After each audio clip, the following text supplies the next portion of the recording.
começando Artigo 5º, um programa que leva até você temas que estão na Constituição Federal e que fazem parte do dia a dia de todos nós, cidadãos brasileiros. No programa de hoje, vamos falar sobre a divulgação de informações relativas a processos e julgamentos. O artigo 5º determina que a lei só pode restringir a publicidade de atos processuais quando for essencial para a defesa da intimidade ou do interesse social. E para falar sobre a publicidade de julgamentos, nós recebemos o desembargador Raduan Miguel Filho. Ele é vice-presidente do Tribunal de Justiça de Rondônia e vice-presidente de comunicação da Associação dos Magistrados Brasileiros, AMB. Seja bem-vindo ao artigo 5º, doutor Raduan. Gostaria que o senhor começasse explicando para a gente o que pode ser divulgado durante um processo e o julgamento de um caso. Bom, em primeiro lugar, é importante deixar registrado que o Brasil mudou. A cara do Brasil é outra. O que eu quero dizer com cara do Brasil é outra? Quando foi feito os códigos que hoje estão em vigor, principalmente o Código de Processo Penal, onde dá a ele a permissibilidade para divulgar ou não divulgar alguns atos, o objetivo do legislador era proteger aquelas partes envolvidas no determinado processo. Então, em razão de intimidade, em razão de segurança das partes, em razão de segurança do magistrado, do promotor, do advogado, das testemunhas, cria-se mecanismos para não divulgar atos processuais.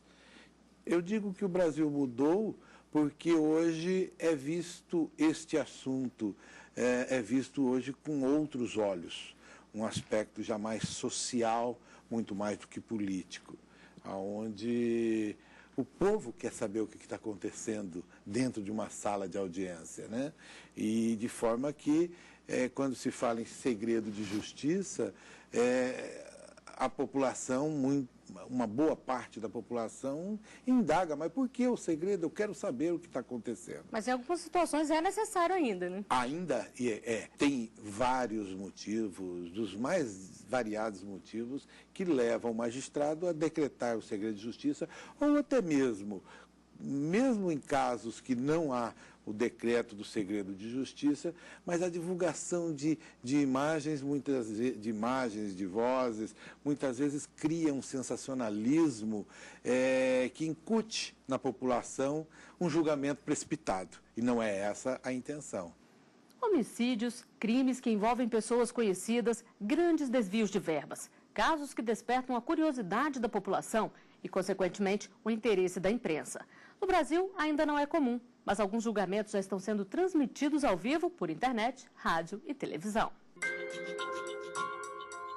Defesa de um lado, acusação do outro e a vida de um cidadão na mira das lentes. Até que ponto a transmissão em tempo real dos julgamentos é positiva? É preciso separar a questão das divulgações, aquela que é feita pela TV Justiça por meio do Supremo Tribunal Federal. Ela é uma divulgação fidedigna do que efetivamente acontece no julgamento em razão dos fatos exclusivos do processo. Bom, em contrapartida, nós temos aquela divulgação midiática, é uma divulgação às vezes muito perigosa, porque nós sabemos, infelizmente, que a mídia ela dramatiza os fatos e, em razão disso, é capaz de influenciar. No Brasil, alguns julgamentos criminais já foram transmitidos ao vivo. Um dos mais recentes foi o de Misael Bispo de Souza, em São Paulo. Por meio da internet, rádio e televisão, a sociedade acompanhou cada minuto do julgamento do policial aposentado, que deve ficar até 20 anos preso por matar a ex-namorada Mércia Nakashima. Neste caso, o suspeito foi condenado, mas muitas vezes, antes mesmo da sentença ser pronunciada, já existe um pré-julgamento. Mesmo com a transmissão em tempo real, a mídia não tem acesso aos autos do processo. E por isso as informações transmitidas podem não ser fiéis ao caso. A liberdade ela tem que existir no Estado Democrático de Direito, mas a informação ela tem que ser trabalhada com muito cuidado, porque ela pode interferir na vida de uma pessoa inocente. Eu não me preocupo nem tanto com a culpada, mas muito mais com a inocente. E o que acontece quando o caso é noticiado? A sociedade condena previamente o suspeito, mas ele é inocentado pela justiça. Nem sempre este fato aparece com o mesmo destaque na mídia e muita gente nem fica sabendo. O Superior Tribunal de Justiça reconheceu o direito ao esquecimento e condenou uma emissora de TV a pagar R$50 mil a um homem apontado como coautor de de uma chacina pelo meio de comunicação.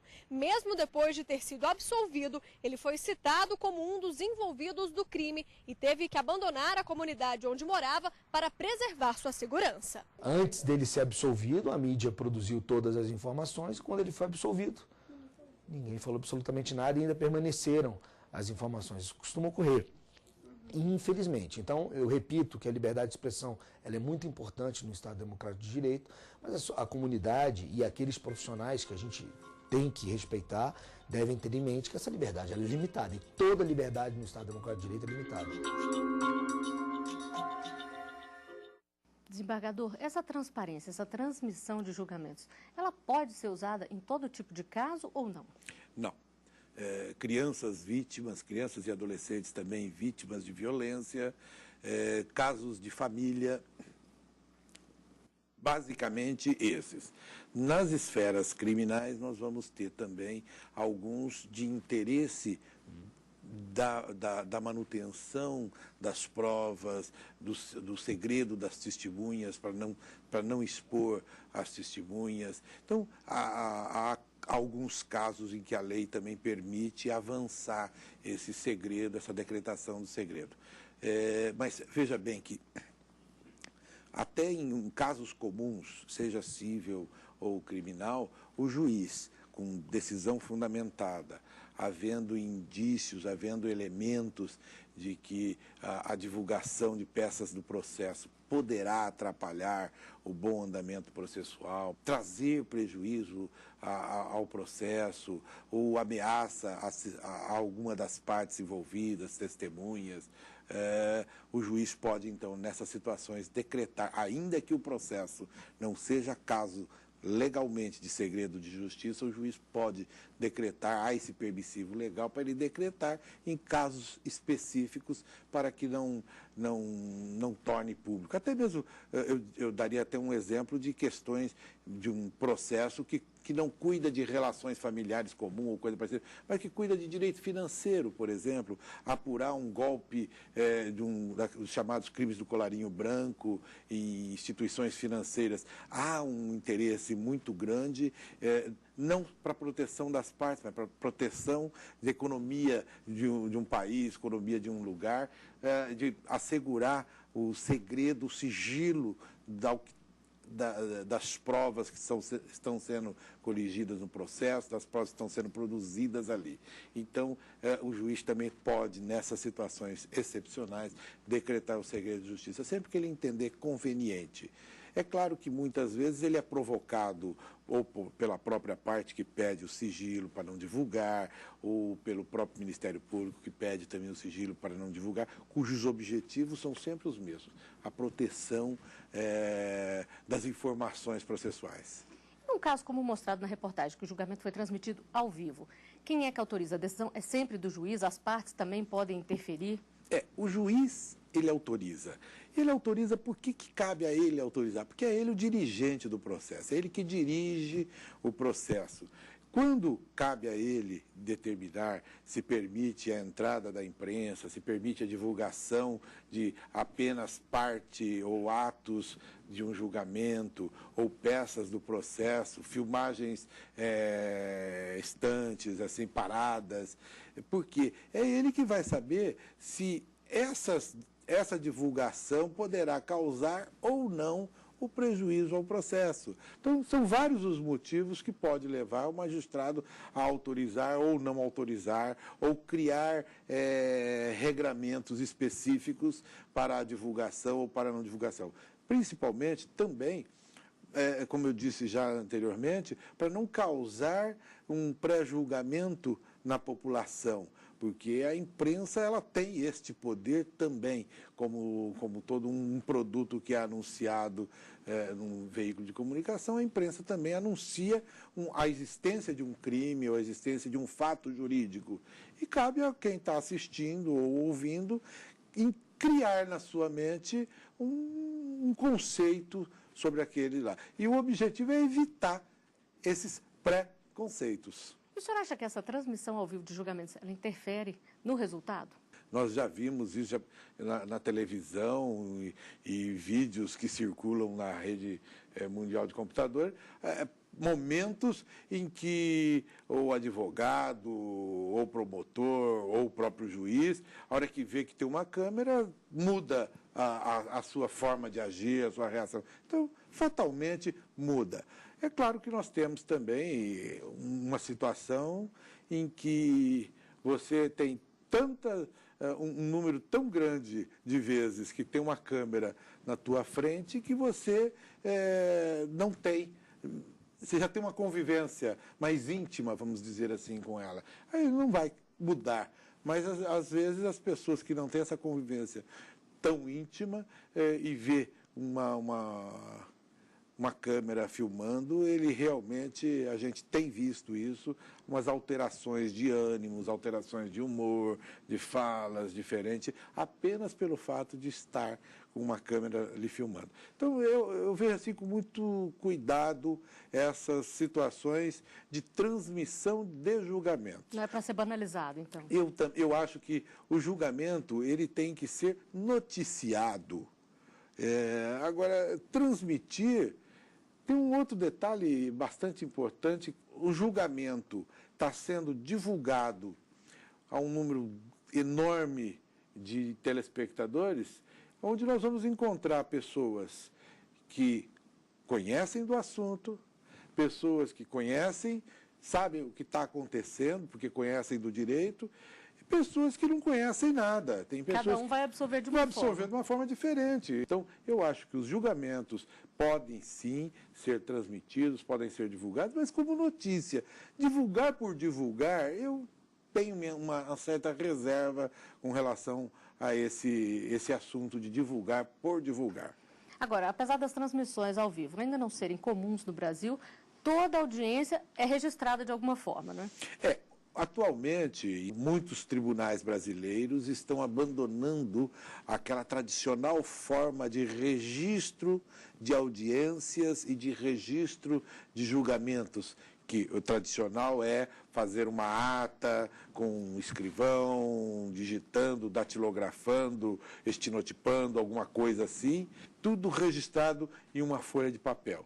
Hoje, com a implementação do processo virtual, né, com a digitalização e virtualização do processo, que acabando com o processo com aquele monte de papel, hoje virando um chip, as audiências também estão sendo gravadas em meio digital, gravação de áudio, gravação de vídeo e registrado no processo. É bom que se diga que essa gravação, ela não tem finalidade de divulgação. A imprensa chega lá e fala, eu quero essa cópia desse processo, cópia dessa audiência, né? Aí, não, a não ser que seja bem explicado os motivos para a divulgação daquilo, vamos dizer, um motivo acadêmico, um estudo científico, uma tese qualquer acadêmica para estudar. Fora essas situações, eu não vejo a possibilidade de se divulgar. Grava-se com fins, com o objetivo único de arquivar os acontecimentos, os registros, para que acabou uma audiência, não precisa lavrar ata, já está lavrado, já está gravado, arquiva o arquivo digital e pronto. E nós vamos a um rápido intervalo. O artigo 5º volta já. Estamos de volta com o artigo 5º. Hoje eu recebo no estúdio o desembargador Raduan Miguel Filho, vice-presidente de comunicação da Associação dos Magistrados Brasileiros. Nós estamos conversando sobre a publicidade de processos e julgamentos. O Código de Processo Penal trata do segredo das informações durante o processo criminal. Pela lei, a autoridade deve assegurar no inquérito o sigilo necessário ao esclarecimento dos fatos ou que for exigido pelo interesse da sociedade. O Código também prevê que o juiz deve tomar as providências necessárias à preservação da intimidade, vida privada, honra e imagem do ofendido, podendo determinar segredo de justiça em relação aos dados, depoimentos e informações que constem nos autos para evitar a exposição aos meios de comunicação. Desembargador, normalmente quem tem acesso aos dados de um inquérito? Se ele não corre sob segredo de justiça, por exemplo, qualquer pessoa pode buscar informação ou não é bem assim? Não, não é bem assim. O inquérito ele já é uma peça de de investigação e a divulgação de elementos dele certamente causa prejuízo à investigação. Então, por isso que ele é sempre de forma mais reservada. O acesso àquelas informações é dado aos advogados dos envolvidos. E tão somente isso. O objetivo não é só preservar a investigação, mas preservar também o investigado ou os investigados. Preservar a intimidade deles, porque quando se está investigando, não está acusando ninguém. E a divulgação dessa investigação pode ser vista como já uma acusação. E a acusação já leva ao raciocínio de que é culpado e que vai ser condenado e tudo mais. Então, segundo nossa Constituição da República e as normas penais, ninguém é considerado culpado até a decisão transitada em julgado, porque ela é passível de análise e reanálises, de forma a que um tribunal pode entender que um juiz, um magistrado de primeiro grau ou o próprio tribunal, através de um tribunal superior, entender que aquela decisão não está correta, anular a decisão, reformar ou absolver o réu que foi condenado. Então, a condenação, segundo os termos da lei, segundo os termos da Constituição, só ocorre depois do trânsito julgado. Então, a divulgação desses elementos não é só para preservar a investigação ou preservar andamento de processo ou de inquérito, mas a própria parte envolvida. Ajuda a evitar o pré-julgamento, como o senhor já disse aqui. Ajuda a evitar o pré-julgamento, né? E é esse o objetivo maior que busca a decretação do segredo. Doutor Raduan, e a imprensa também pode ser punida se noticiar algo que não deveria ser público ou se consegue a informação, pode veicular? Essa punição é bom que se faça dois parênteses. Primeiro, que punição é essa? É criminal? Criminal, a imprensa tem os direitos de divulgar a notícia, né? Então, eu acredito que, com relação à esfera criminal, nem ela, nem seus diretores, a não ser que agiu com evidente má-fé, mas, fora isso, eu não vejo a possibilidade de condenação criminal. Mas ela responde, sim, à empresa jornalística, ou até mesmo o jornalista, eu vejo que ele responde pelo dano moral que ele causar. E para a ocorrência do dano, dessa indenização por dano moral, é importante que haja o dano à imagem, a vontade de causar o dano, e eu sei que é uma linha bastante tênue entre o poder de divulgar ou o dever de divulgar e o dano que se causa. Mas há uma linha divisória que bem nítida, embora tênue, mas bem nítida, que dá para separar quando é notícia e quando nós estamos diante de uma divulgação com claro objetivo de denegrir a imagem, de causar um prejuízo moral à pessoa. Então, a imprensa também, ela se autorregulamenta e é importante essa autorregulamentação para que não ultrapasse essa linha tênue do simples dever de informar para um dano causado ao interessado. Quando existe o segredo de justiça e alguém vaza essa informação, o que pode acontecer com essa pessoa? Ela pode ser punida pelo vazamento dessa informação. Um jurado, por exemplo, um jurado de conhecimento de uma peça do processo divulgou isso, né? Um funcionário da justiça, aquelas pessoas que estão trabalhando em prol da justiça, e aí eu digo funcionário até o porteiro de auditório, até o escrivão que divulga assuntos sigilosos em processos reconhecidamente sigilosos, eles podem ser punidos, exonerados, perder o emprego e uma série de implicações de ordem administrativa e com desfecho na área criminal, se for o caso mais grave, de mal intencionado, de malversação, vendeu alguma peça do processo ou coisa parecida. E nas ruas as pessoas falam sobre a publicidade de processos e julgamentos. A equipe do Artigo 5º foi conferir as opiniões. É bom, é um fator positivo. É legal, a população está sabendo, está deixando transparente, mas que pode influenciar. A população fica sabendo o que está acontecendo, todo mundo fica informado, eu acho que é uma boa. Já fica muito aberto, né?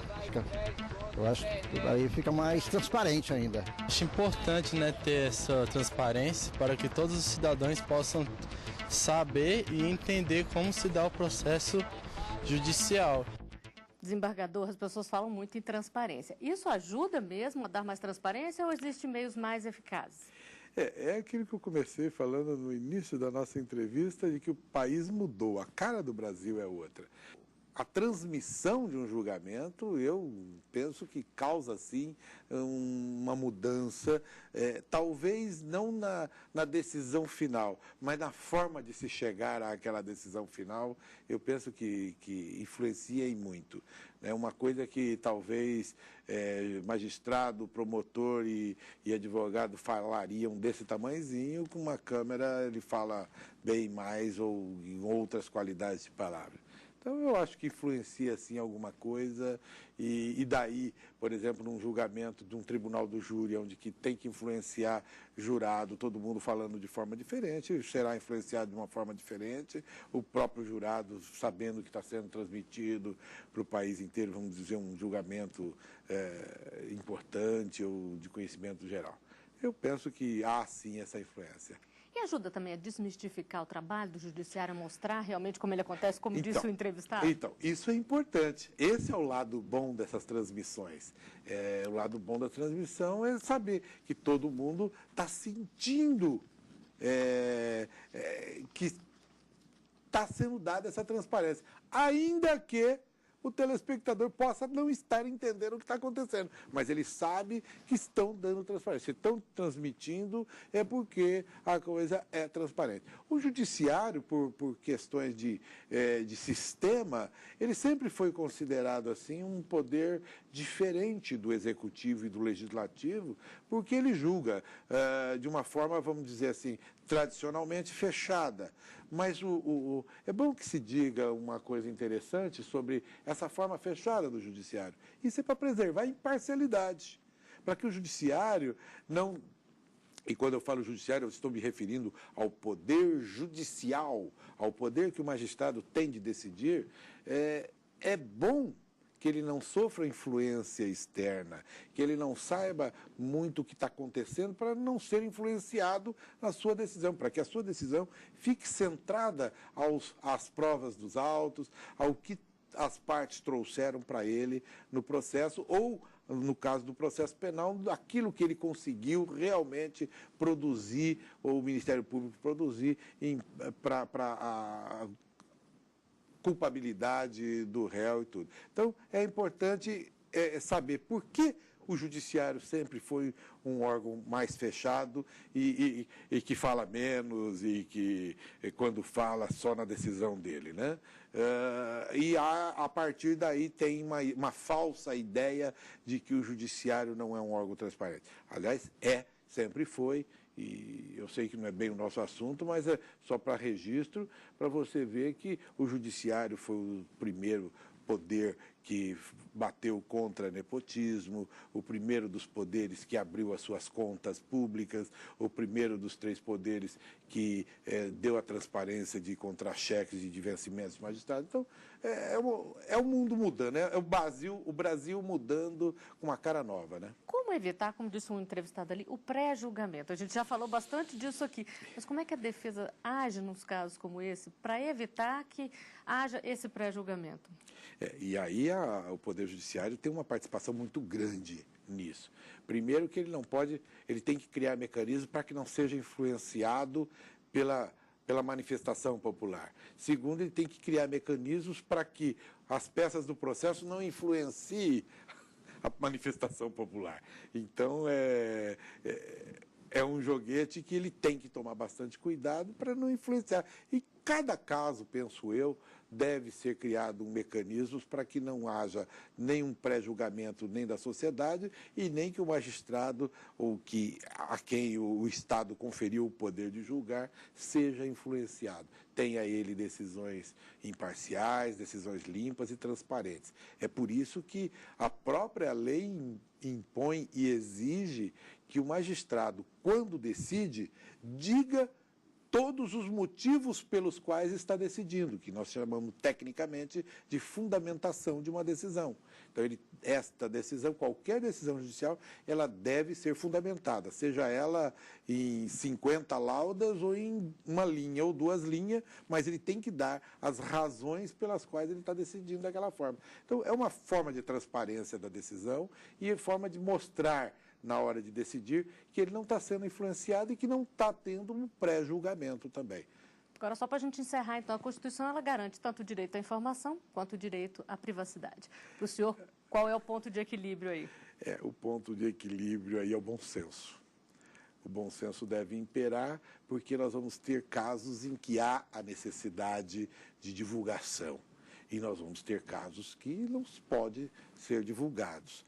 Então, eu acredito que aí vai imperar bastante o bom senso, que, aliás, é do elemento que mais norteia a atividade jurisdicional, e evitando aí que haja um influenciando o outro, preservando a intimidade e também permitindo que se divulgue atos e fatos processuais, né? É claro que esse bom senso não é só do judiciário, mas também de quem divulga. A imprensa que divulga. Vale para todos. Para todo mundo, até um servidor que divulga um fato, alguma coisa. Então, ele deve dosar essas coisas, a imprensa, os servidores, as pessoas envolvidas, o magistrado. Então, essa atuação, para dar essa dosimetria exata, a sensatez deve imperar sempre. Bom, e com essa constatação, nós chegamos ao final de mais um Artigo 5º. Desembargador Raduan, eu agradeço a presença do senhor aqui no estúdio do Artigo 5º e você também pode fazer parte do nosso programa, mandando sugestões para o e-mail artigo5@stf.jus.br. A gente se vê na semana que vem. Até lá!